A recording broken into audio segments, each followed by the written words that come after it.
ਮੱਖੀ ਦੇ ਵਰਗੀ ਏ ਸੱਚੀ, ਜੋ ਜ਼ਖਮਾਂ ਦੇ ਉੱਤੇ ਬਹਿਣੋਂ ਨਹੀਂ ਹਟਦੀ।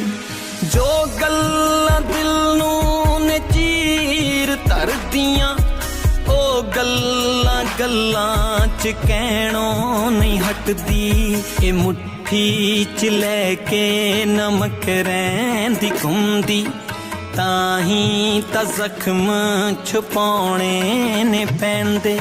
ਸੱਜਣਾ ਇਹ ਜ਼ਿੰਦਗੀ ਨਾ ਰੋ ਰੋ ਕੇ ਕੱਟਦੀ, ਕਿ ਬੁੱਲਾਂ ਤੇ ਹਾਸੇ ਸਜਾਉਣੇ ਨੇ ਪੈਂਦੇ। ਦੁਨੀਆ ਏ ਮੱਖੀ ਦੇ ਵਰਗੀ ਏ ਸੱਚੀ, ਜੋ ਜ਼ਖਮਾਂ ਦੇ ਉੱਤੇ ਬਹਿਣੋਂ ਨਹੀਂ ਹਟਦੀ।